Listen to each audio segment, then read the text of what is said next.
दिनों से पूछा जा रहा है, क्राइम तक फैमिली मेम्बर्स ने भी बहुत सारे मेल किए, और वो सवाल ये था कि आखिर सोनम और राजा रघुवंशी ने इंदौर से इतनी दूर मेघालय जाकर हनीमून मनाने का फैसला क्यों किया था, मेघालय को चुना क्यों किया गया था। क्योंकि अमूमन नॉर्थ इंडिया के जो लोग होते हैं, जो कपल होते हैं हनीमून मनाने के लिए, या तो फिर साउथ की तरफ जाते हैं, कुल्लू मनाली की तरफ, कश्मीर की तरफ, मसूरी, ये सारी जगह होती है। तो मेघालय क्यों?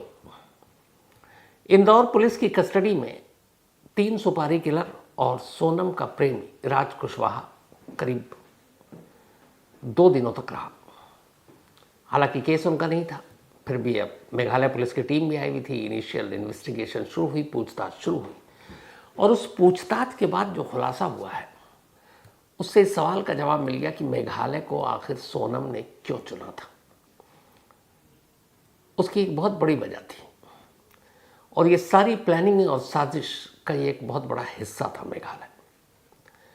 असल में जब सोनम की शादी तय हो गई, तभी से सोनम इस साजिश को रचने में जुट गई थी कि राजा रघुवंशी को मारना तो है, लेकिन कत्ल ऐसा होना है कि कहीं से भी उसके ऊपर शक ना आए, और वो कत्ल एक सिंपल एक्सीडेंट या हादसा लगे। और यही उसके दिमाग में चल रहा था। साथ साथ वो अपने इस साजिश को अंजाम देने के लिए राज कुशवाहा की मदद ले रही थी। जब 11 मई को शादी हुई और 14 मई को वो अपने मायके वापस लौटी थी, 14 से लेकर 17 तक राज कुशवाहा और सोनम यही प्लान करते रहे कि कैसे राजा रघुवंशी को मारना है और आंच भी नहीं आनी चाहिए। शुरू में यह था कि सोनम घबरा गई थी। वो चाहती थी कि जब वो हनीमून पर जाए तो राज कुशवाहा भी वहाँ चोरी छुपे उसके आसपास मौजूद हो, जैसे बाकी के 3 सुपारी किलर। लेकिन पहले प्लान था, पर राज कुशवाहा ने ऐन वक्त पर इस प्लान को ड्रॉप कर दिया। उसने कहा कि अगर बाद में जो भी प्लान है हमारा वो सामने तो आना है, चाहे वो एक्सीडेंटल हो या फिर कुछ और, तो अगर उस वक्त मेघालय में मेरी मौजूदगी रही और साबित हो गई तो सीधे सीधे फिर हम दोनों के बीच का जो इश्क है तो वो छुपेगा नहीं, और दूसरा एक जेन्युइन सवाल पूछा जाएगा कि हनीमून में सोनम और राजा रघुवंशी के राज कुशवाहा यानी सोनम की उस यूनिट का मैनेजर क्या करने गया था। 3 सुपारी किलर तो अननोन थे, लेकिन राज कुशवाहा को सभी जानते थे। यहाँ तक कि शादी में भी वो शामिल हुआ था 11 मई को। तो इसीलिए ऐन वक्त पर उसने कहा कि मैं इंदौर में ही रहूँगा और सब कुछ यहीं से प्लान करूँगा, और तुम घबराओ मत, मैं तुम्हारे साथ फ़ोन पे रहूँगा, तुमको गाइड करता रहूँगा। लेकिन पहली प्लानिंग यही थी कि राजा रघुवंशी को मारना नहीं है, यानी कत्ल नहीं करना है। मौत तो देनी है उसके हिस्से में, लेकिन मर्डर नहीं होना चाहिए, ताकि कहीं से कोई सुराग और सबूत या शक ना आए। तो फिर वह क्या किया जाए? तो यह हो कि एक्सीडेंट दिखाया जाए। अब बहुत सारे ऐसे एक्सीडेंट रोड केस में होते हैं, पहाड़ से गिर जाते हैं, पानी में डूब जाते हैं, बहुत सारा की ऐसी चीज़ें, हादसे होते रहते हैं। तो ये हुआ कि मेघालय के चुनने की वजह ये थी, और ख़ासतौर पर चेरापूंजी, कि चेरापूंजी में सबसे ज़्यादा बारिश होती है। दुनिया का दूसरी ऐसी जगह है सेकंड नंबर पर जहाँ वर्ल्ड में सबसे ज़्यादा बारिश होती है पूरे साल।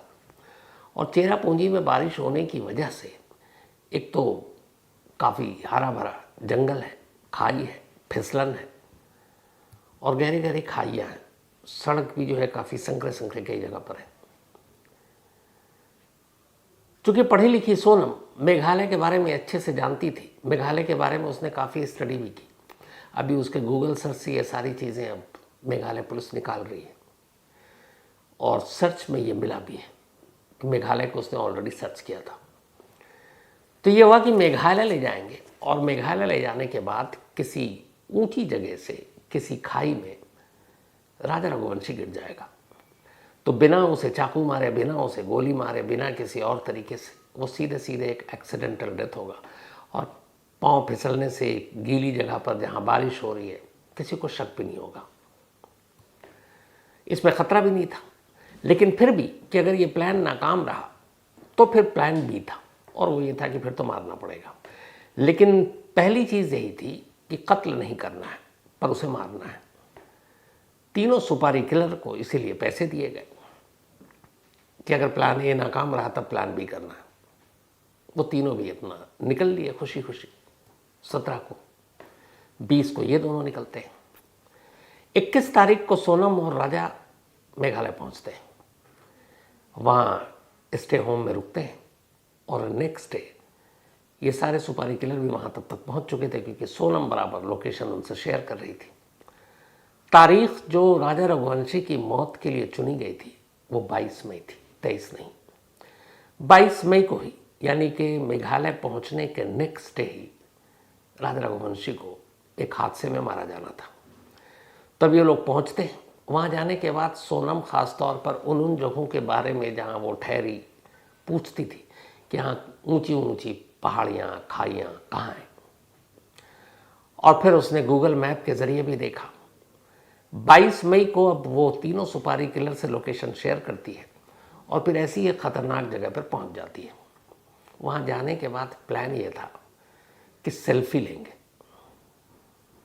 और इसी सेल्फी के दौरान जब राजा रघुवंशी का ध्यान कैमरा, मोबाइल, लोकेशन और सेल्फी पे होगा, वो उसे धक्का दे देगी और वो गहरी खाई में गिरेगा और उसकी मौत हो जाएगी। किसी को शक नहीं होता, एक नई नवीली दुल्हन जिसकी शादी को अभी 11 दिन हुए, क्योंकि 22 तारीख के हिसाब से 11वां दिन था, वो हनीमून मनाने के लिए जोड़ा गया। कोई दुश्मनी नहीं, परिवार से कोई विवाद नहीं, दहेज का कोई चक्कर नहीं। और सेल्फी लेने के लिए ऐसे हादसे हमारे देश में न जाने कितने हुए। हर हफ्ते ऐसी कोई ना कोई खबर आती रहती है। और चेरापूंजी जैसी जगह पर जहाँ बारिश हो रही है, फिसलन है, वहाँ किसी का भी पैर फिसल सकता है। तो सबसे आइडियल यही था प्लान, और चेरापूंजी इसीलिए चुना गया क्योंकि वहाँ बारिश बहुत होती है। 22 तारीख को तय प्लान के तहत सोनम राजा रघुवंशी को ऐसी ही जगह लेकर जाती है दिन में।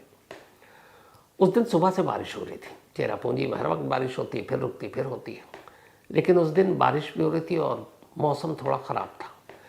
बट फिर भी रेनकोट के साथ दोनों निकलते हैं घूमने के लिए, और ऐसी एक सुनसान जगह पर पहुंचते हैं जहां नीचे खाई और पहाड़ी का किनारा, ऊंचाई, और वहां आसानी से किसी को धक्का देकर आप गिराकर मार सकते हो। प्लान के तहत अब राजा रघुवंशी वहां खड़ा है। फोटो लेना है सोनम को, सेल्फी, साथ में खड़ा होना है राजा रघुवंशी को, और इसी दौरान में सेल्फी लेते लेते अचानक बस उसे पुश करना है एक धीरे से, क्योंकि वो राजा को अपने पीछे खड़ा करना चाहती थी। आगे सोनम, पीछे राजा और उसके पीछे खाई। एक कोहनी है, एक पैर ही मारना था, राजा का बैलेंस बिगड़ता और वो पीछे चला जाता। लेकिन जैसे ही ये लोग उतरे, स्कूटी किराए पर ले चुके थे, स्कूटी पार किया, वहाँ पर ये फ़ोटो ले रहे हैं या सेल्फी अब लेने की बारी है। तेज़ बारिश हो रही थी, बादल काला, आसमान काला, विजिबिलिटी कम, दिखाई नहीं दे रहा। अब जब दिखाई नहीं दे रहा है तो जनरली ऐसे में आप फ़ोटो या फिर सेल्फी नहीं ले पाते, और दूसरा बारिश हो रही है तो फिर मोबाइल भी गीला होगा। वेट किया। इस दौरान में लोकेशन शेयर कर चुकी थी। वो तीनों सुपारी किलर भी आसपास थे कि अगर ये प्लान फेल हुआ तो फिर सेकंड प्लान करेंगे, मजबूरी में जो दाव खरीद कर लाए थे उससे मारेंगे।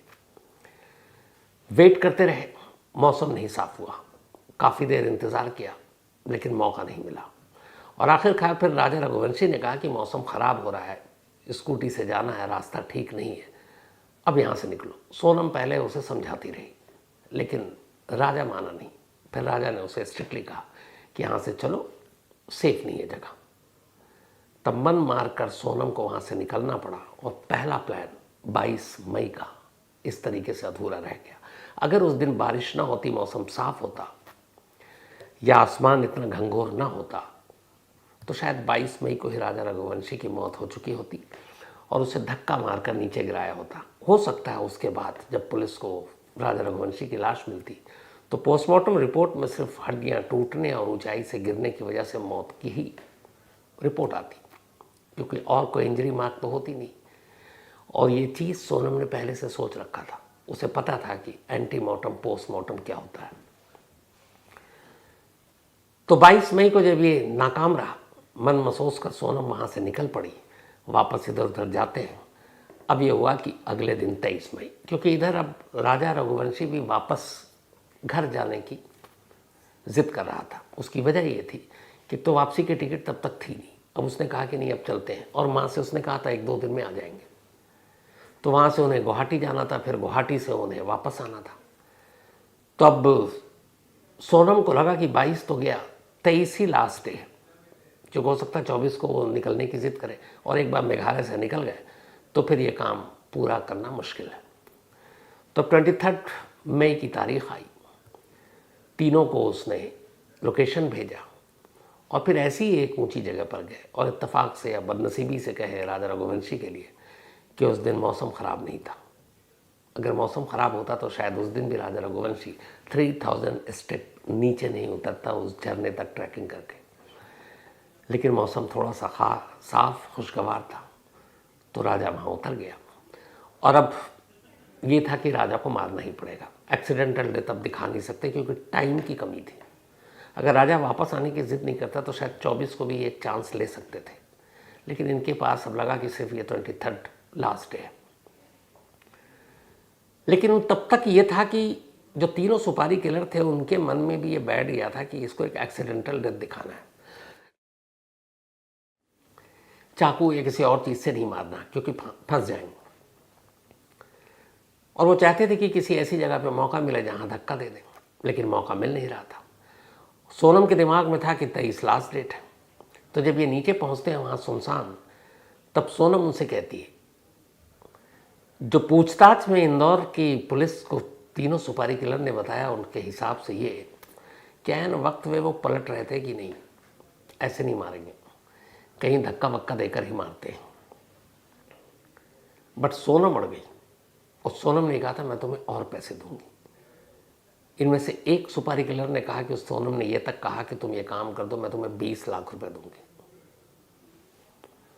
और तब जब सोनम चिल्लाई शोर की बोली मारो, तब वो तीनों अचानक उनमें से एक आकाश उस दाव से आकाश राजा रघुवंशी के सर पर पीछे और आगे 2 वार करता है और फिर ये लोग निकल आते हैं। तो अब सवाल ये था कि आखिर राजा रघुवंशी को सोनम ने एक्सीडेंटल डेथ दिखाकर मारने की साजिश क्यों रची थी। इसीलिए वो गई थी मेघालय। तो इसके पीछे की एक वजह थी, सोनम और राज कुशवाहा नहीं चाहते थे कि राजा रघुवंशी की मौत पर किसी को भी शक हो। ये एक बिल्कुल सिंपल एक्सीडेंट दिखाई दे। और उन्होंने ये भी पता किया था कि ऐसी पहाड़ियों पर, चेरापूंजी जैसे इलाकों में ऐसे कई हादसे होते रहते हैं और ऐसे बहुत सारे एक्सीडेंटल केस पुलिस के पास गए और वो एक्सीडेंट ही बनकर रहा। एक लास्ट ईयर ही हंगरी के एक टूरिस्ट की मौत हुई थी, उसको भी खाई में गिरने से मौत की ही रिपोर्ट आई थी। तो ये सारी स्टडी कर रखी थी सोनम ने एक्सीडेंटल डेथ के बारे में भी। तो इन दोनों का यही प्लान था कि राजा की मौत पर कभी शक न हो और ये एक सिंपल एक्सीडेंटल डेथ हो जिसकी गवाह वो खुद हो और उस पर कोई शक करेगा नहीं। इसलिए कि अभी नई नवेली दुल्हन सिर्फ 11-12 दिन शादी के हुए, हनीमून पर गई है, इंदौर की रहने वाली, इंदौर से कभी बाहर नहीं निकली, तो कौन शक करेगा। तो एक्सीडेंटल डेथ से सोनम को क्या फ़ायदा होना था, सोनम ने इसकी प्लानिंग की थी। सोनम का यह था कि एक बार एक्सीडेंटल डेथ से राजा रघुवंशी की मौत कंफर्म हो जाए, तस्दीक हो जाए, इसके बाद वो कुछ दिन एक विधवा बनने का नाटक करेगी, घर पर रहेगी, लोग हमदर्दी जताएंगे कि देखो इस उम्र में मेहंदी भी नहीं छूकी और सिंदूर उजड़ गया। तो ये सारी चीज़ें कुछ वक्त तक वो इसी तरह निभाएगी और फिर एक रोज़ राज कुशवाहा को सामने लाएगी, घर वालों से कहेगी कि मेरी अब इससे शादी करा दो। और शायद तब वो हालात होता कि एक जवान बेटी जो विधवा हो गई, घर वाले भी उसकी खुशी के लिए उसकी बात को मान लेते, शादी हो जाती, राजा रघुवंशी के कत्ल की साजिश कभी सामने नहीं आती। क्या पता राजा रघुवंशी के घर वाले भी उसकी इस दूसरी शादी में शामिल हो जाते। लेकिन जल्दबाजी ने, सोनम की जल्दबाजी ने सारा केस खोल दिया। मेघालय पुलिस ने पूछताछ शुरू कर दी है। शुरू के इंदौर में और अब मेघालय में तीनों सुपारी किलर और राज कुशवाहा इन्होंने एक्सेप्ट कर लिया है कि हाँ वो राजा रघुवंशी के कत्ल की साजिश और कत्ल करने में शामिल थे, लेकिन जितने वो शामिल थे उतने ही सोनम शामिल थे। बाकी पूछताछ चल रही है, जो भी अपडेट होगा आप तक ज़रूर पहुंचाऊंगा। फिलहाल कहानी में इतना ही। अपना और अपनों का ख्याल रखिएगा। Thank you very much.